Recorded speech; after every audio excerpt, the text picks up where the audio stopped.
वक्रतुंड महाकाय सूर्यकोटि समप्रभा निर्विघ्नं कुरु मे देव सर्वकार्येषु सर्वदा। नमस्कार मित्रों, आपका मेरे इस YouTube चैनल एस्ट्रोलॉजी विद प्रीति में हार्दिक अभिनंदन है। मित्रों, मैं आज लेकर आई हूँ तुला राशि से मीन राशि के जातकों पर आने वाले सूर्य के तुला राशि में गोचर का विशेष प्रभाव के बारे में चर्चा। मित्रों, पिछले एपिसोड में मैं बता चुकी हूँ कि सूर्य किस किस चीज़ के कारक हैं, क्या प्रभाव है। मित्रों, ये बता दूं कि सूर्य अपनी नीच अवस्था में है तो बहुत ही शुभ प्रभाव हम इनका गोचर में नहीं देख सकते हैं। लेकिन मित्रों, इतना कहूँगी कि उनकी आराधना और साधना करके हम हर गोचर को अपने अनुकूल बना सकते हैं। तो मित्रों, देर न करते हुए हम अपने इस राशिफल को आगे बढ़ाते हैं। मित्रों, राशियों के क्रम में 7वीं राशि है शुक्रदेव की तुला राशि। सूर्य ग्रह का गोचर तुला राशि के लग्न पर हो रहा, अर्थात तुला राशि पर ही आ रहे हैं। तुला राशि शुक्रदेव की राशि है। इस भाव से आप किसी भी व्यक्ति के आत्मा, व्यक्तित्व आदि के विषय में विचार किया जाता है, जानकारी प्राप्त कर सकते हैं। यह इंगित करता है कि सूर्य का गोचर आपके लिए बहुत अनुकूल नहीं है। क्यों? क्योंकि सूर्य देव आपकी नीच राशि में और आपके लग्न पर आए हैं, तो कहीं ना कहीं समस्याएं बिल्कुल होंगी। और अगर आपकी कुंडली में भी ये नीच राशि में है तब तो फिर समस्याएं ज़्यादा हैं। व्यावसायिक रूप से अगर हम देखें तो सफलता और लाभ के ये एकादश घर के स्वामी होते हैं। तुला राशि की कुंडली में ये एकादश भाव के आय लाभ के स्वामी होते हैं और ये आ गए लग्न पर, वो भी नीच अवस्था में, तो कहीं ना कहीं दुर्बल स्थिति में है। तो आपके आय लाभ के स्वामी दुर्बल अवस्था में आ गए हैं। तो इससे आपको पता चलता है कि आपके जीवन में एकदम से उतार चढ़ाव आ सकते हैं।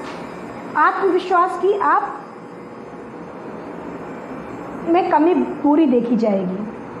आत्मविश्वास आप में बिल्कुल नहीं रहेगा और जब आत्मविश्वास कम रहेगा तो आप दूसरों को खुश करने की कोशिश करते नजर आएंगे और इसके लिए आप कुछ भी करेंगे जो आपके लिए कहीं ना कहीं गड़बड़ होगा।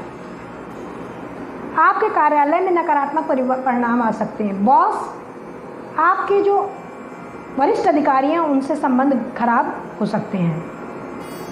आपको अपने फैसलों को लेकर देखिए दृढ़ निश्चय होना पड़ेगा। आप ये जानिए कि आपका कहीं ना कहीं पर आपका आत्मविश्वास कमज़ोर होगा, इसको आपको मजबूत करना पड़ेगा। अपने जीवन में क्रोध को कम करिए, क्रोध बिल्कुल कम करिए कि किसी तरीके से क्रोध कम होगा तो आपकी बातें बन सकती हैं। बड़े भाई बहनों से तनाव की स्थिति आ सकती है। आप अपने कोई भी काम करना है तो अपने भाई बहनों से आप राय ले सकते हैं।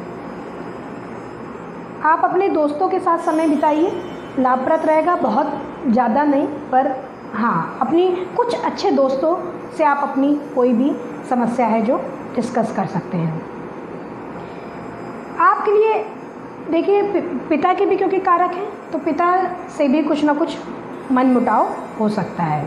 स्वास्थ्य जीवन की अगर बात करें तो सूर्य पित्त को बढ़ाने वाले हैं तो आपको देखिए त्वचा से संबंधित भी समस्याओं को दे सकते हैं क्योंकि लग्न पर आए हैं। शुष्कता देते हैं, कहीं ना कहीं जलाने का काम करते हैं। स्किन धूप में निकले, देखा स्किन जलने की समस्या हो गई, इस तरीके की समस्या हो सकती है। पानी बहुत पिएं, साथ ही मसालेदार खाने पीने से बिल्कुल बचें। आपके लिए उपाय है कि प्रतिदिन आपको 108 बार गायत्री मंत्र का जाप करना है और सूर्य को अर्घ्य 3 बार अवश्य देना है। राशियों के क्रम में 8वीं राशि है मंगल देव की वृश्चिक राशि। वृश्चिक राशि के जातकों के द्वादश भाव में सूर्य ग्रह का गोचर होगा। इसमें आप द्वादश भाव से आपको जीवन में होने वाले हर व्यय के विषय में जानकारियाँ प्राप्त होती है। विदेशों से प्राप्त होने वाली आय के विषय में भी जानकारियाँ प्राप्त होती हैं। और कहीं ना कहीं सूर्य का द्वादश भाव में गोचर बहुत शुभ नहीं कहा जाता, किसी भी ग्रह का द्वादश भाव में गोचर बहुत अच्छा नहीं कहा जाता है। अगर हम पेशेवर उससे देखें, अगर आर्थिक रूप से, व्यावसायिक रूप से देखें, तो हम देखते हैं कि सूर्य आपके कर्म और कैरियर के मतलब दशम भाव के स्वामी हैं और द्वादश भाव में नीच अवस्था में विराजमान है। अर्थात इस समय आपके जीवन में समस्याएं आएंगी, उतार चढ़ाव बहुत होगा। हो सकता है कि आपको कोई लगे कि काम करने जाए आप में आत्मविश्वास की कमी, उस काम को आप ना कर पाए और आप अपने कामों को बीच में छोड़ दें, जो बिल्कुल गड़बड़ है। आपको जो काम करना उसमें निरंतरता बनाई रखनी है और काम को करते ही रहना है। आपके अंदर ये भी एक प्रवृत्ति आ सकती है इस समय कि मैं काम करूं और लोग प्रशंसा करें, और हो सकता है कि आप वैसा काम भी ना कर रहे हो कि लोग प्रशंसा करें, लेकिन आप ये चाहेंगे कि लोग आप ही प्रशंसा करें। कार्य क्षेत्र में आपकी कार्य क्षमता पर बिल्कुल प्रभाव पड़ेगा। वरिष्ठ कर्मचारी से बना कर रखें, अपनी हर बात को मत शेयर करें और विदेशों से जुड़ा कोई लाभ आपको प्राप्त हो सकता है। पिता, आपको देखा जाए तो पिता तुल्य या पिता जैसे व्यक्ति, पिता से आपके मतभेद हो सकते हैं, पिता का स्वास्थ्य खराब हो सकता है और घर का माहौल भी आपके खराब हो सकता है। इसलिए कोई भी ऐसा काम ना करें जिससे कि आपके घर में कलह की संभावना हो और आपके व्यवसायिक क्षेत्र में भी संभावना हो। और कोई भी ऐसा काम ना करें जिसमें आपको कानून से संबंधित किसी भी दांव पेच में पड़ना पड़े, क्योंकि ये आपके लिए मुसीबत आ सकती है। स्वास्थ्य जीवन पर अगर हम नज़र डालें तो नीच का सूर्य है द्वादश भाव में होने से कहीं ना कहीं पर आपको आँखों की रोशनी पर बिल्कुल इफेक्ट डालेंगे। आपकी नींद से संबंधित समस्या आ सकती है। तो आपके लिए एक उपाय यही है, पहला तो उपाय यही है कि आप योग ध्यान की शरण में जाएं और 7-8 घंटे की अच्छी से नींद लीजिए। स्ट्रेस बिल्कुल मत लीजिए। और आपके लिए उपाय है सूर्य देव को अर्घ्य देना और साथ ही आदित्य हृदय श्लोक का नित्य पाठ करना। राशियों के क्रम में 9वीं राशि है धनु राशि। धनु राशि गुरुदेव की राशि है। धनु राशि के जातकों के भाग्य के स्वामी हैं सूर्य, और ये कहाँ पर गोचर कर रहे हैं इस समय? लाभ के मतलब एकादश भाव में गोचर कर रहे हैं। आपके लिए कहीं ना कहीं सफलतादायक है, थोड़ा अच्छा है, बहुत अच्छा नहीं कहेंगे, क्योंकि सूर्य कहीं ना कहीं पर अपनी पूर्ण जो वो देना चाहते हैं वो दे ही नहीं पाएंगे। वो खुद ही कमज़ोर हैं। जब ग्रह खुद कमज़ोर है तो वो अपनी कहाँ से आपको उतनी शक्ति देगा। आपके कार्यक्षेत्र में आपको वरिष्ठ अधिकारियों से प्रशंसा मिल सकती है। भाग्य का आपको साथ मिलेगा। महत्वपूर्ण काम जो बहुत दिनों से अटके हैं पूरे होंगे। और एकादश भाव आपके नेटवर्क और संचार का भी प्रतिनिधित्व करता है। इसलिए आप यदि सामाजिक रूप से कुछ कार्य करते हैं, सक्रिय रहते हैं, तो लाभ मिलेगा। यात्राएं करनी भी शुभ हैं। और निजी जीवन की अगर बात करें तो पिता के साथ यदि कोई मनमुटाव बहुत दिनों से चल रहा था तो वो दूर हो जाएगा। और कोशिश करिए, अगर ना दूर हो रहा हो तो कोशिश करिए कि वो दूर हो, जिससे कि सूर्य थोड़ा सा अच्छी अवस्था में आए। कार्य क्षेत्र में आप देखेंगे कि नई ऊर्जा का संचार आप में हो रहा है। आप कभी कभी ऐसा होता है कि कभी कभी आप अपने आदर्शों और को लेकर बहुत कठोर हो जाते हैं, जिससे आप में आपके कार्य क्षेत्र में हो चाहे आपके परिवार में हो टकराव की स्थिति आ जाती है। तो इस पर थोड़ा सा आप कंट्रोल रखें। स्वास्थ्य अच्छा रहेगा, खुद को फिट रखें महसूस करेंगे और साथ ही आपके अंदर ऊर्जा का अत्यधिक संचार रहेगा। और अगर आप किसी बीमारी से ग्रसित चल रहे हैं तो उसमें भी थोड़ी सी संभावना आएगी कि वो सुधार होगा। फिर भी मैं ये कहूँगी कि पेट से संबंधित और आँखों से संबंधित समस्याओं के ऊपर आप ध्यान रखिए। रविवार के दिन आप गुड़ का दान करें, गाय को गुड़ खिलाएं और साथ ही सूर्यदेव को अर्घ्य प्रदान करें। राशियों के क्रम में 10वीं राशि है शनिदेव की मकर राशि। मकर राशि के जातकों के 10वें भाव में सूर्यदेव का गोचर हो रहा है। 10वां भाव आपको पता है कि कर्म और कैरियर, आपकी मान सम्मान प्रतिष्ठा का विचार किया जाता है। और 10वें भाव में सूर्य देखिए दिग्बली अवस्था में होते हैं। ये वैसे ये गोचर जो है, जब 10वें भाव में सूर्य का गोचर बहुत अच्छा कहा जाता है, इसलिए क्योंकि सूर्य यहाँ दिग्बली अवस्था में आते हैं, तो कहीं ना कहीं वो आपकी कुंडली के लिए अच्छा देते हैं। वो आपकी अगर कुंडली में सूर्य की स्थिति अच्छी है तो आपके लिए ये गोचर अच्छा निकलेगा। आप देखेंगे कि इस समय आप सक्रिय महसूस करेंगे, किसी काम को करने में आपके अंदर ऊर्जा रहेगी।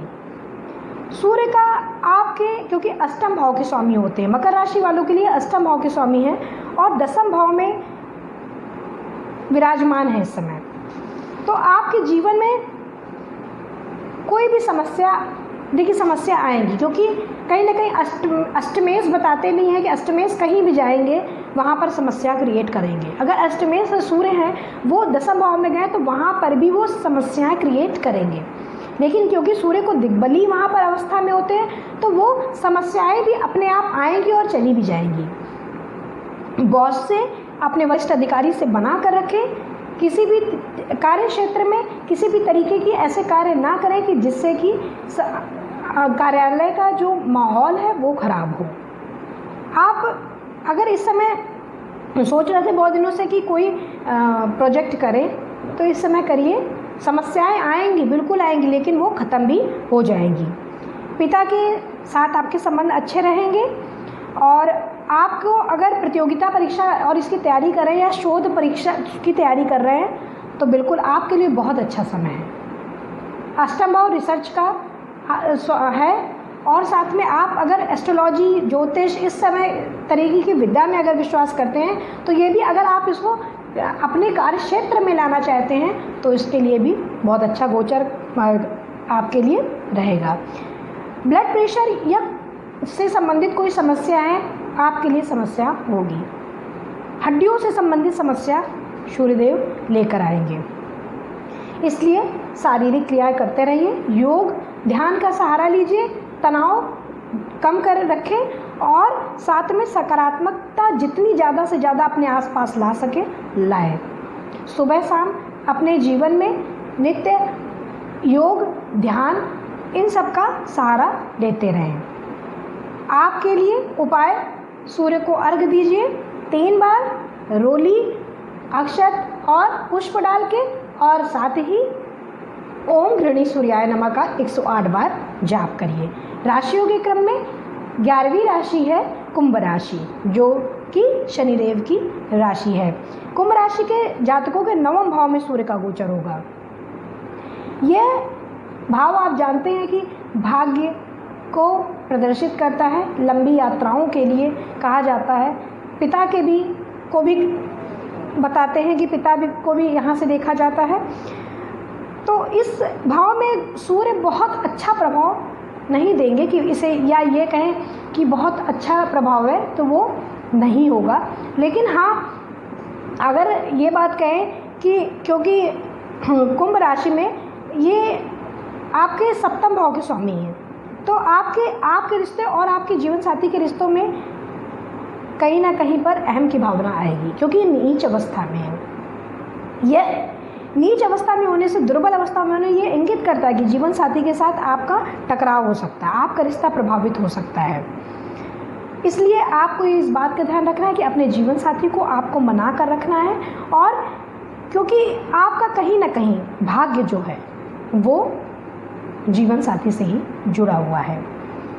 आपके लिए अगर व्यावसायिक उससे देखे जाए तो समय बहुत अच्छा नहीं है, और अगर आपके खर्चे ज़्यादा हो सकते हैं, आपको अपने बिजनेस में थोड़ा घाटा भी हो सकता है। आप इसके साथ ही आप जो भी विचार और प्लान्स बनाना चाहते हैं वो हो सकता है कि लोग उसे गलत समझें। आप निराश भी हो सकते हैं। वरिष्ठ अधिकारियों से हो सकता है कि आप पे अहम की भावना टकराए, तो इसका ध्यान रखें, क्योंकि कहीं ना कहीं उनसे आप बना के रखें। साझेदारी में समय बिजनेस करते हैं तो बहुत संभल के रहें। साझेदार के ऊपर आँख मूंद कर विश्वास बिल्कुल मत करें। पिता अगर पिता नहीं है, वैसे पिता हैं तो पिता के कहीं भी कार्य पे जाइए, पिता से राय अवश्य ले लीजिए कोई भी कार्य करने में। और स्वास्थ्य आपका ठीक रहेगा। खान पान में सतर्कता बरतते रहिए, क्योंकि स्वास्थ्य से जुड़ी कुछ समस्याएं हो सकती है, पेट से संबंधित और आँख से संबंधित, हड्डियों, जैसे मैंने पहले ही बता चुकी हूँ। और जो विद्यार्थी हैं उच्च शिक्षा के लिए बाहर जाना चाहते हैं, विदेश जाना चाहते हैं, ऐसी कोई बात चल रही है, उनके लिए गोचर अच्छा साबित होगा। आपके लिए एक उपाय कि आप रविवार के दिन तांबे का दान करें, और साथ ही तांबा ना हो तो आप गुड़ और गेहूं का भी दान कर सकते हैं। और सूर्य को अर्घ देना बिल्कुल भी मत भूलें, आप उन्हें अवश्य 3 बार अर्घ प्रदान करें। राशियों के क्रम में अंतिम राशि है गुरुदेव की मीन राशि। मीन राशि के अगर देखा जाए तो मीन राशि में इस सूर्य ग्रह का गोचर अष्टम भाव में होगा, जो कि परेशानियों का कारण होता है। अष्टम भाव में सूर्य का गोचर बहुत अच्छा नहीं कहा जा सकता है। वैसे तो कहा जाता है कि सूर्य को अष्टम भाव का कोई भी दोष नहीं लगता। सूर्य और चंद्र ऐसे ही ग्रह हैं जो अष्टम भाव के दोष से परे हैं, परंतु यहाँ पर एक चीज़ हम ये देख सकते हैं कि अष्टम भाव में, और वो भी नीच अवस्था में, तो आपको अपनी कुंडली भी देखनी है। कुंडली में सूर्य की स्थिति भी देखनी है कि कैसी है। आर्थिक रूप से अगर देखा जाए तो ये चुनौती भरा है। नौकरी में अगर आप परिवर्तन करने के बारे में विचार बना रहे थे तो इस समय परिवर्तन ना करें, क्योंकि ये परिवर्तन कष्टदायी होगा। 1 महीने का बिल्कुल विश्राम दीजिए। इस समय आपके शत्रु आपके खिलाफ बहुत साजिश कर सकते हैं, बिल्कुल सतर्क रहिए। कोई भी किसी भी की व्यक्ति के ऊपर आंख मूंद कर विश्वास बिल्कुल मत करिएगा। उधार लेने से बिल्कुल बचें। सूर्य ग्रह अष्टम भाव में बैठ के आपकी वाणी पर दृष्टि डाल रहे हैं। आपके वाणी पे डालने से आपकी वाणी कठोर हो सकती है, और साथ ही आपके इस वजह से आपके लोगों के रिश्तों के बीच में तनाव आ सकता है। इस गोचर काल के दौरान आपके मामा के स्वास्थ्य से जुड़ी कोई समस्या आ सकती है, क्योंकि कहा जाता है कि अष्टम भाव आपके जीवन साथी के परिवार को भी डिनोट करता है। तो ससुराल के पक्ष के लोगों से आपके मतभेद हो सकते हैं, और जीवन साथी के कारण से भी आपके संबंध खराब हो सकते हैं, क्योंकि कहीं ना कहीं ससुराल पक्ष से मतभेद होने से आपके जीवन साथी से भी संबंध खराब होने की पूरी संभावनाएं हैं।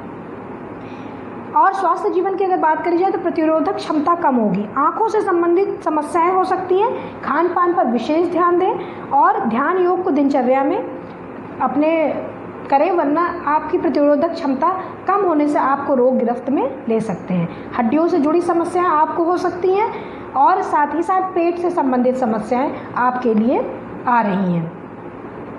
और किसी भी तरीके आप अपनी सेहत को विशेष ध्यान रखें, सेहत को मजबूत रखें। अपने पिता के स्वास्थ्य पर विशेष ध्यान रखें। पिता की तबीयत खराब हो सकती है, उनके स्वास्थ्य पर ध्यान रखें। कोई भी कार्य करने से पहले पिता का जरूर सलाह अवश्य ले लें। और आपके लिए एक उपाय, सूर्य को 3 बार अर्घ्य प्रदान करें, और साथ ही साथ किसी भी कार्य पर निकलने के लिए अपने पिता के चरण स्पर्श कर ही इस महीने आप निकलें। तो मित्रों, ये था तुला राशि से मीन राशि के जातकों पर इस गोचर के होने वाले प्रभाव के विषय में थोड़ी सी चर्चा।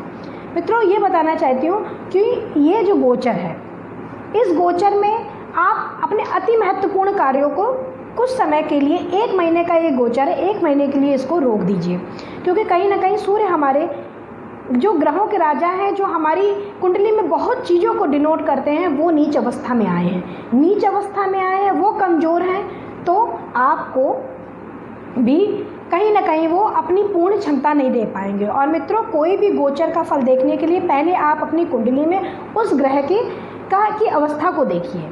अगर वो ग्रह आपकी कुंडली में बहुत अच्छा है, तो अगर गोचर में थोड़ा खराब भी होगा तो वो प्रभाव बीच का देगा। लेकिन अगर आपकी कुंडली में सूर्य नीच के हैं, तुला राशि में हैं और वो तुला राशि में ही गोचर कर रहे हैं, तो आपके लिए निसंदेह यह गोचर कष्ट लेकर आएगा। तो मित्रों, कष्ट आएगा और हम लोग कष्ट को हटाएं। कैसे? कष्ट को दूर करने के लिए हम लोग किसकी शरण में जाएंगे? सूर्य देव की ही शरण में जाएंगे, उनकी आराधना करेंगे, जिससे कि वो अपने जो भी खराब प्रभाव हैं वो हमारे ऊपर न डालें। तो मित्रों, आज के लिए बस इतना। आने वाले एपिसोड में मैं लेके आऊँगी और भी नई नई ज्योतिष विज्ञान से संबंधित जानकारियाँ। तब तक के लिए नमस्कार।